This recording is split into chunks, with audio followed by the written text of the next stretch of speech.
నమస్తే, welcome to BCN news. నేను విజయలక్ష్మి. ముందుగా బీసీఎన్ ప్రేక్షకులకు నూతన సంవత్సర శుభాకాంక్షలు. ఇప్పుడు ముఖ్యాంశాలు. ద్రాక్షారామం, సింహాచలం, నంద్యాల ఘటనలపై స్పందించిన దేవాదాయ శాఖ మంత్రి ఆనం రామనారాయణ రెడ్డి. ఆలయాల్లో తప్పులు జరిగితే ఉపేక్షించబోమని హెచ్చరిక. కూటమి అధికారంలోకి వచ్చిన 18 నెలల్లోనే సంక్షేమం, అభివృద్ధి దిశగా రాష్ట్రం పురోగమిస్తోంది. టీడీపీ మాజీ ఎమ్మెల్సీ పరుచూరి అశోక్ బాబు స్పష్టీకరణ. వాట్సాప్ గవర్నెన్స్ ఫెయిల్ అయిందన్న కోపాన్ని సచివాలయ ఉద్యోగులపై చూపడం సరికాదు. వైసీపీ నేత నలమారు చంద్రశేఖర్ రెడ్డి ఫైర్. తిరుమల శ్రీవారిని దర్శించుకున్న పలువురు సినీ, రాజకీయ ప్రముఖులు. ఆలయ మర్యాదలతో స్వాగతం పలికిన అధికారులు. రాష్ట్రంలో హిందూ దేవాలయాల్లో జరుగుతున్న సంఘటనలపై ప్రభుత్వం సత్వరం స్పందించి చర్యలు తీసుకుంటుందని దేవాదాయ శాఖ మంత్రి ఆనం రామనారాయణ రెడ్డి పేర్కొన్నారు. ఆలయాల్లో తప్పులు జరిగితే ఉపేక్షించబోమని, ఎంతటి వారినైనా కఠిన చర్యలు తీసుకుంటామని హెచ్చరించారు. ద్రాక్షారామం, సింహాచలం, నంద్యాల ఘటనలపై ఆత్మకూరులో ఆయన మీడియాతో మాట్లాడారు. ఘటనలపై వెంటనే స్పందించి తగిన చర్యలు చేపట్టామని, పూర్తిస్థాయిలో విచారించి చర్యలు తీసుకున్నామని వెల్లడించారు. సీఎం చంద్రబాబు ఆదేశాల మేరకు భవిష్యత్తులో ఇలాంటి సంఘటనలు పునరావృతం కాకుండా పటిష్ట చర్యలు చేపట్టాలని ఇప్పటికే అధికారులకు ఆదేశాలు జారీ చేసినట్లు తెలియజేశారు. రాష్ట్రంలో హిందూ దేవాలయాల్లో జరుగుతున్నటువంటి తప్పిదాలను సరిచేసే విషయంలో రాష్ట్ర ప్రభుత్వం గౌరవ ముఖ్యమంత్రి శ్రీ చంద్రబాబు నాయుడు గారి ఆదేశాలు, వారి సూచనలు దేవాదాయ శాఖ అధికారులు ఎప్పటికప్పుడు పాటిస్తూ ఏ చిన్న సంఘటన జరిగినా దాన్ని సరిచేసే ప్రయత్నం చేస్తూ అందుకు కారకులైనటువంటి వాళ్ళ మీద వెంటనే చర్యలు తీసుకోవడం కూడా జరుగుతుంది. నిన్న మీ అందరికీ తెలుసు, జ్యోతిర్లింగాల్లో ఒకటైనటువంటి కోనసీమ జిల్లాలో ద్రాక్షారామం భీమేశ్వర ఆలయం పరిసర ప్రాంతాల్లో ఒక శివలింగాన్ని నిరూపణ చేసినటువంటి పరిస్థితి, దానికి మరి కొన్ని ఇబ్బందులు కలిగించిన పరిస్థితి మీడియాలో మనం గమనించాం.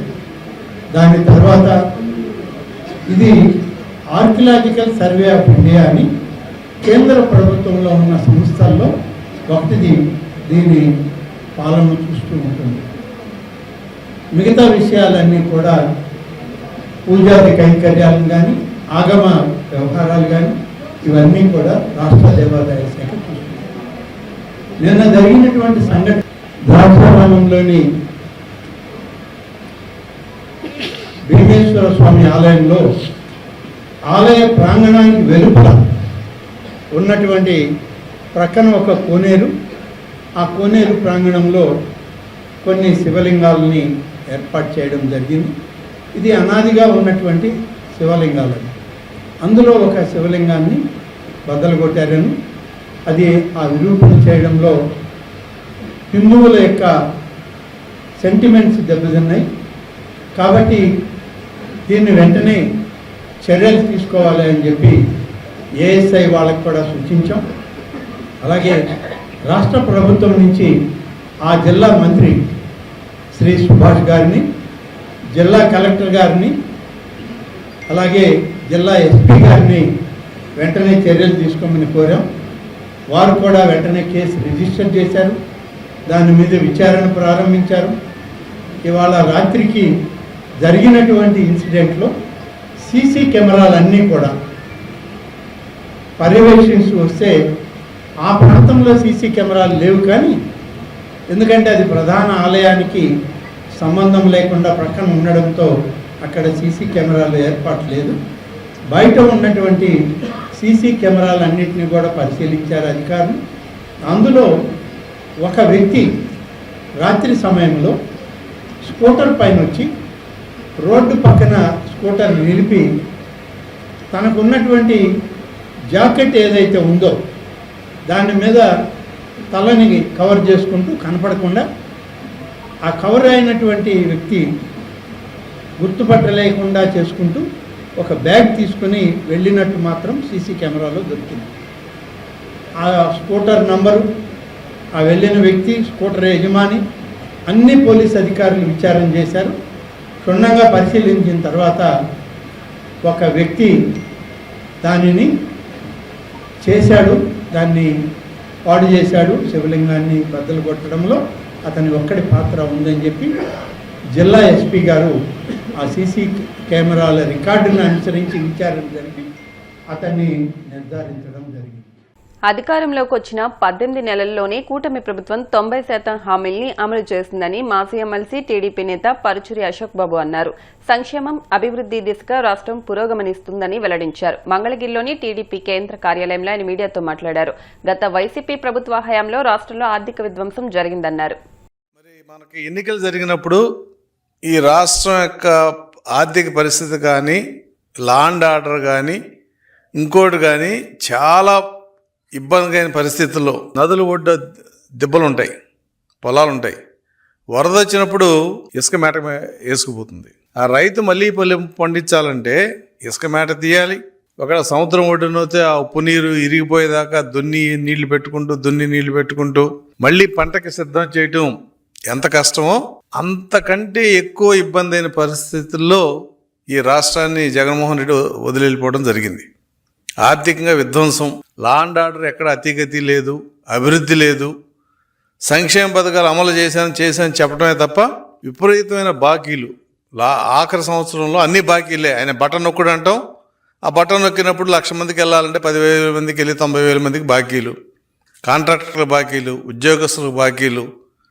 ఈ రకమైన ఒక దుర్భరమైన పరిస్థితుల్లో అధికారం చేపట్టిన చంద్రబాబు నాయుడు గారు కేంద్రంతో సయోధ్యం ఉండబట్టే డబుల్ ఇంజిన్ సర్కార్ అంటే ఏంటనేది ఇవాళ ఆంధ్రప్రదేశ్ ప్రజలకి తెలిసిందని నేను అనుకుంటున్నా. డబుల్ ఇంజిన్ సర్కార్ అంటే హెవీ గూడ్స్ ట్రైన్స్కి 2 ఇంజిన్లు పెడతారు.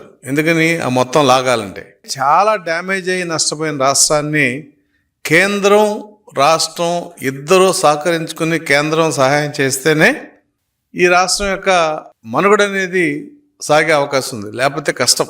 అయినప్పటికీ ఏదైతే ఎన్నికల మేనిఫెస్టోలో మేము తెలుగుదేశం పార్టీ తరఫున హామీలు ఇచ్చామో అందుట్లో ప్రధానమైంది సూపర్ 6.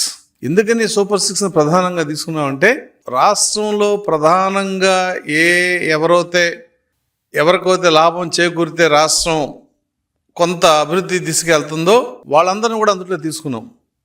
ముఖ్యంగా డిఎస్సి. మరి జగన్ జాబ్ క్యాలెండర్ అన్నాడు, దాన్ని మడత పెట్టి లోపల పెట్టిస్తాడు. రాగానే సూపర్ 6లో ఒకటైన job calendar DSC, mega DSC ఇచ్చి 15,000 చిల్లర టీచర్ పోస్టులని, అంటే 15,000 మంది నిరుద్యోగుల్ని రెగ్యులర్ ఉద్యోగస్తులుగా అపాయింట్ చేయడం జరిగింది. తల్లికి వందనం. నువ్వు 2 పిల్లలకి ఇస్తా అని చెప్పి ఎగ్గొట్టి 1 పిల్లలకి ఇచ్చావు, ఒక సంతానానికి. మేము ఎంతమంది ఉంటే అంతమంది ఇస్తామని చెప్పాం. దానివల్ల ఈ రాష్ట్రంలో 67 లక్షల మంది పిల్లల తల్లులకి ఈ బెనిఫిట్ వచ్చింది. 15,000, ఇద్దరుంటే 30,000, ముగ్గురుంటే 45,000 ఇవ్వడం జరిగింది. పెన్షన్ నువ్వు పెంచుతూ పోయి 2,000 నుంచి 3,000 చేసావు. మేము 4,000 ఇస్తా అన్నాం.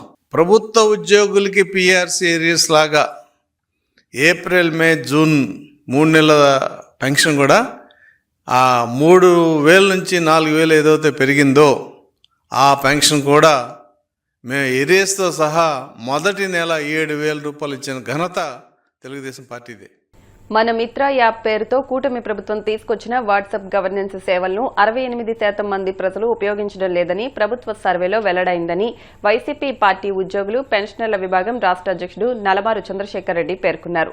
గత వైసీపీ ప్రభుత్వం తీసుకొచ్చిన వాలంటీర్ల వ్యవస్థే బాగుందని ప్రజలు ఇప్పటికీ అభిప్రాయపడుతున్నారని అన్నారు.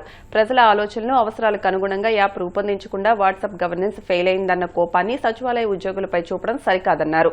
దాదాపు 27,280 మంది గ్రామ వార్డు సచివాలయ ఉద్యోగుల నుంచి వివరణ కోరే నెపంతో ఇబ్బంది పెట్టడం హేయమన్నారు.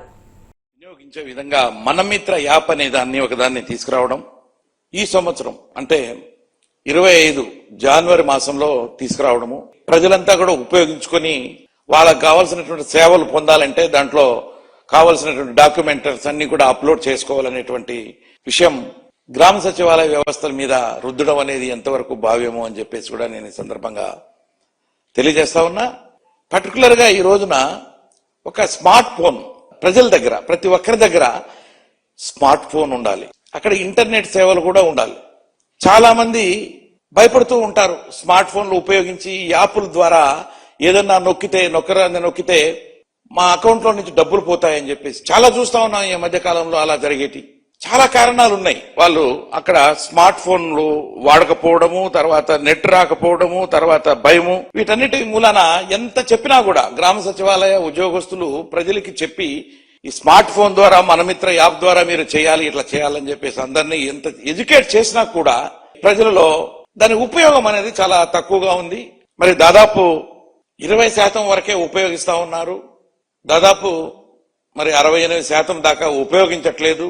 దానికి కారణం గ్రామ సచివాలయ ఉద్యోగస్తులుగా చేసి ఆ శాఖ యొక్క సంచాలకులు మరి కింది అధికారులకి ఎవరైతే వాళ్ళు అక్కడ సరిగా ఉపయోగించలేదో వాళ్ళందరికీ కొంతమందిని ఐడెంటిఫై చేసి వాళ్ళందరికీ కూడా ఎక్స్ప్లెనేషన్ కాల్ ఫార్ చేస్తున్నారట.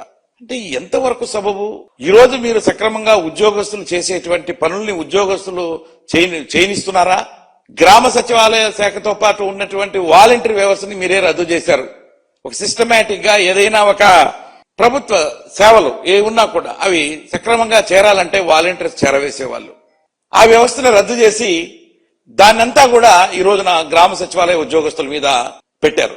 అయినప్పటికీ కూడా వాళ్ళు ఎవరైతే వాలంటీర్ చేస్తారో ఆ ఉద్యోగాలు ప్రకారంగా వీళ్ళ జాబ్ చాట్ లో లేకపోయినా కూడా వీళ్ళు ఇంటింటికి తిరిగి వాలంటీర్ చేసే పనులు కూడా చేస్తున్నప్పటికీ కూడా ఇన్ఫర్మేషన్ ఏదొచ్చినా కూడా ఈ రోజు ప్రభుత్వంలో చేయాల్సింది గ్రామ సచివాలయ ఉద్యోగస్తులే.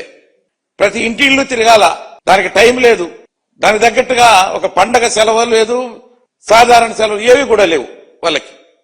దాంతో పాటు ప్రజలు యాప్ను వాడకపోతే కూడా ఉద్యోగస్తులకి మరి వాళ్ళ యొక్క బాధ్యత ఎంతవరకు ఉంటుంది?